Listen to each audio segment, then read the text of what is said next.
teman-teman, Maji-Maji TV, yokoso. Jadi di video kali ini saya sedikit mau bercerita mengenai hal pribadi saya, hal kehidupan saya. Jadi saya itu waktu kecil pernah tinggal di Jepang ya. Jadi sebelum ceritanya dimulai, mungkin sebelumnya ada teman-teman yang baru pertama kali nih datang ke Maji-Maji TV, atau mungkin juga ada yang udah lama nih jadi followers kami.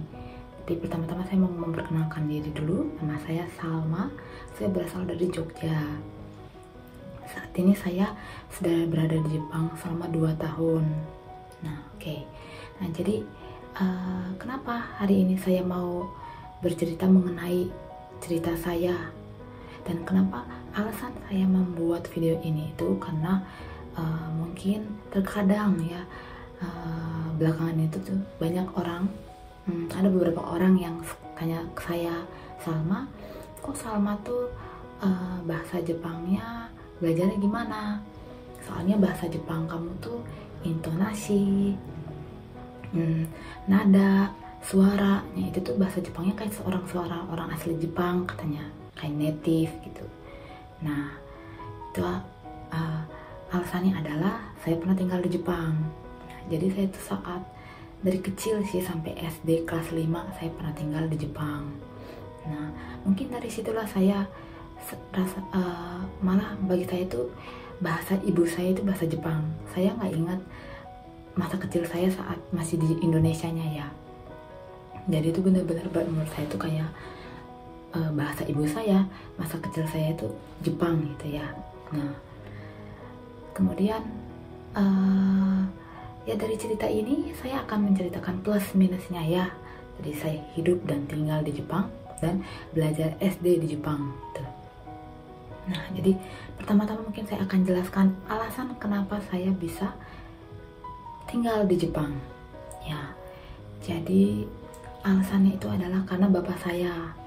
Nah, jadi bapak saya ini saat ini adalah seorang guru bahasa Jepang, dosen di sebuah kampus. Nah, jadi dulu bapak saya itu tinggal di Jepang untuk mengambil S2 dan S3. Nah, itu kan cukup lama. S2-nya mungkin singkat, tapi ditambah S3 itu kan memakan waktu yang panjang. Maka dari itu bapak saya itu akhirnya memanggil saya beserta keluarga saya tinggal di Jepang juga. Nah, ya itulah alasannya kenapa jadinya saya tinggal di Jepang ya, karena bapak saya itu sedang belajar bahasa Jepang. Nah, waktu di Jepang itu dulu saya tinggalnya di Osaka. Di Osaka. Jadi saya tinggal di Osaka seperti karena anak-anak ya. Jadi saya harus bersekolah. Jadi saya sekolah di SD pada umumnya di Jepang. Jadi saya belajar bersama orang-orang Jepang, anak-anak Jepang. Cuma SD yang saya pergi itu, yang saya kalau dalam bahasa Jepang itu bilangnya kayoteru, itu banyak orang asing selain saya kebetulan ya. Jadi ada waktu itu saya bersama orang kayak Peru, Cina, Brazil. Nah, mereka juga sama. Jadi mungkin alasan karena orang tuanya itu kerjaan atau mungkin pendidikan sama seperti bapak saya tinggal di Jepang tuh. Nah, terus mereka kemudian dari kecil makanya belajar di sekolah Jepang tuh. Nah, saat itu ya mungkin memang dari kecil saya sudah bahasanya itu bahasa Jepang. Makanya saat di sekolah tuh ya saya udah bahasa Jepang gitu. Ngobrol bersama teman-teman, bersama guru, itu bahasa Jepang. Cuman kalau kata orang tua saya itu kalau di rumah ngomongnya pakai bahasa Indonesia sama orang tua saya. Cuman saya sama sekali nggak ada ingatan bahwa saya itu ngomong pakai bahasa Indonesia ya. Pokoknya dalam ingatan masa kecil saya itu saya ngomong menggunakan bahasa Jepang tuh, bersama orang-orang di lingkungan saya itu. Baik, kemudian saya mau cerita sedikit pengalaman saya bersekolah di Jepang. Jadi di Jepang itu kalau sekolah tuh selain pelajaran banyak kegiatan. Nah, kegiatannya itu misalnya ada yang namanya undokai. Undokai adalah lomba olahraga. Jadi biasanya diadakan di musim panas. Tidak hanya SD, tapi juga dari TK, SD, SMP, SMA, itu semuanya ada yang namanya undokai. Jadi lomba olahraga ya. Kemudian selain undokai ada yang namanya juga ensoku. Nah, ini juga ensoku juga ada dari TK hingga SMA.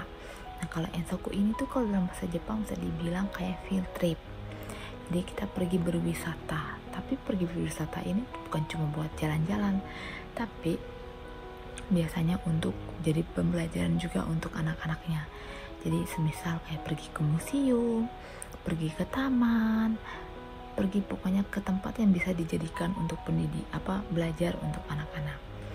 Nah, sekalian untuk tahu ada tempat wisata seperti itu gitu untuk anak-anak ya. Jadi senangnya tuh pergi bersama teman-teman gitu. Nah, kemudian selain itu ada namanya bungkasai. Nah, kalau bungkasai itu sih saya agak lupa. Kalau bungkasai SD juga namanya bungkasai apa ya, lupa. Tapi kalau SMP SMA itu namanya bungkasai. Nah, kalau bungkasai itu biasanya kayak setiap mengadakan itu acara sekolah, tapi setiap kelas itu kayak kita membuat sebuah acara. Bisa itu kayak kafe, atau bisa itu ngedance, atau bisa macam-macam semacam kayak bikin booth gitu ya. Jadi setiap satu kelas itu tuh kalau misalkan membuat kafe, berarti kita kayak nanti ya jualan makanan gitu. Nah, itu biasanya itu tuh pengunjungnya itu adalah tamu dari luar sekolah. Jadi kayak teman-teman kita atau keluarga atau bahkan orang-orang yang sekitar situ yang tinggal itu bisa bebas masuk gitu ke acara bungkasai itu. Jadi bungkasai itu ya acara yang setiap tahunnya diadakan sekolah gitu ya. Jadi di Jepang itu tidak hanya belajar gitu, tapi juga banyak kegiatan yang menyenangkan seperti tadi yang saya jelaskan. Nah, itu pokoknya dari kegiatan-kegiatan itulah saya ingat banget seru gitu, sekolah tuh. Nah, dan di Jepang itu ada yang namanya kyushoku. Kalau kyushoku itu tuh makan siang. Jadi kalau di Jepang itu dari TK, SD, SMP, SMA itu namanya kyushoku itu. Jadi anak-anak itu kayak ngambil makanan ke dapur, kemudian itu dibawa ke kelas. Nah, di kelas itu ada namanya biasanya dari kyushoku tobang. Jadi piketnya makan siang itu mereka itu kayak nuangin makanan untuk anak-anak teman-teman lainnya gitu. Jadi itu juga seru pokoknya kyushoku tuh. Oh ya, cuman saya baru ingat kyushoku itu diadakannya hanya sampai SMP sih kalau kebanyakan sekolah, karena kalau SMA itu udah kebanyakan kayak kantin gitu. Jadi biasanya kyushoku itu dari SD ke SMP gitu. Jadi nanti anak-anaknya tuh ingin sendiri gitu. Itu kyushoku juga senang. Jadi kayak setiap hari tuh kayak hari ini makannya apa gitu tuh udah ada jadwalnya. Terus anak-anak tuh seneng gitu. Nah, kemudian serunya dari kyushoku adalah, jadi tuh di Jepang itu setiap kyushoku pasti ada dikasih susu. Nah, itu tuh susu beling tapi tutupnya itu kertas. Nah, si kertasnya itu tuh kita dijadikan mainan gitu. Itu saya ingat banget dulu pengalaman SD di Jepang ya. Jadi suka ngumpulin si tutup susunya itu dan bermain bersama teman-teman gitu. Ya. Nah, kemudian di sekolah yang saya pelajari masuki itu kebetulan tidak hanya ada orang Jepang tapi juga ada orang asingnya. Nah, orang asingnya itu tidak hanya saya dan saudara-saudara saya orang Indonesia, tapi juga kebetulan ada orang asing lain dari negara lain, itu kayak Cina, Brazil, Peru dan lain-lain. Nah, disediain kelas khusus orang asing untuk belajar bahasa Jepang, plus ditambah untuk mengenal budaya masing-masing gitu. Jadi pokoknya saya senang banget waktu itu bisa tinggal di Jepang dan bersekolah di Jepang, karena bersekolah di Jepang itu sangat menyenangkan. Jadi saya ada pengalaman lain gitu ya. Nah, itu berlangsung selama 7 tahun. Saya tinggal di Osaka selama 7 tahun. Nah, kemudian itu saya kembali ke Indonesia karena pendidikan bapak saya selesai ya. Nah, saat kembali ke Indonesia itulah, saya tuh sama sekali tidak bisa berbahasa Indonesia, dari membaca, berbicara, menulis. Karena saat di Jepang itu kan ngomongnya pakai bahasa Jepang, menulisnya pakai hiragana, katakana, kanji. Kemudian waktu kelas 5 SD sih saya sempat belajar alfabet ya, dari A sampai Z aja itu pun. Nah, terus pas pulang ke Indonesia, saya sama sekali nggak bisa bahasa Indonesia gitu, bahkan menulis, membaca, mendengarkan, pokoknya semuanya itu nggak bisa. Jadi saat itu saya kelas 6 SD, kan kelas 6 SD itu udah mau ujian akhir juga, kayak mau masuk SMP. Nah, jadi saya tuh, kalau kata orang tua saya itu, saya sulit mencari sekolah waktu pulang ke Indonesia juga, karena sulit mungkin ya yang mau menerima sekolah yang mau menerima hanya kelas 6 gitu, akhir semester gitu ya, akhir tingkat kelas gitu. Nah, kemudian ya ada kebetulan saya di Jogja, ada sekolah swasta yang mau menerima saya gitu. Nah, disitulah saya mulai belajar bahasa Indonesia. Bahkan karena saya tinggal di Jawa, di Jogja ya, itu saya harus belajar bahasa selain bahasa Indonesia, yaitu Jawa dan bahasa Inggris. Udah mau pusing bahasa Indonesia, harus saya belajar bahasa Jawa dan bahasa Inggris gitu. Makanya saya itu saat pulang ke Indonesia termasuk yang seisekinya, kalau dalam bahasa Indonesia itu, bahasa Jepang itu bisa dibilang namanya seisekinya itu kurang bagus. Karena saya nggak bisa bahasa Indonesia, nggak bisa, alfabetnya nggak bagus, jadi bahasa Jawa maupun bahasa Inggrisnya juga kurang bagus gitu. Nah, itu berlangsung hingga SMA ya, tapi mulai SMA saya sudah mulai terbiasa lah. Nah, waktu SMP-nya itu saya yang nggak bagus gitu ya, kurang bagus istilahnya. Nah, jadi saya berusaha sampai SMA belajar bahasa Indonesia, bahasa Inggris, bahasa Jawa.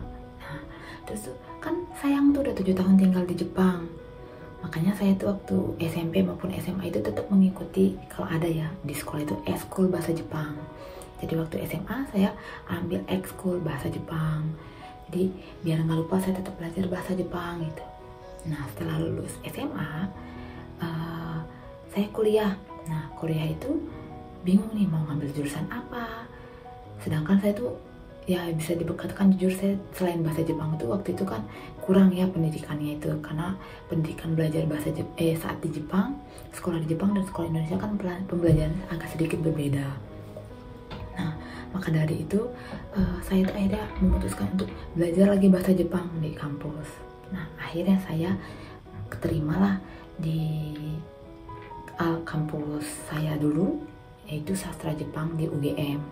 Nah, saat di UGM pun saya itu kan ada keinginan nih, masih pengen ke Jepang. Dulu tinggal di Jepang itu saya menyenangkan, senang saya tinggal di Jepang.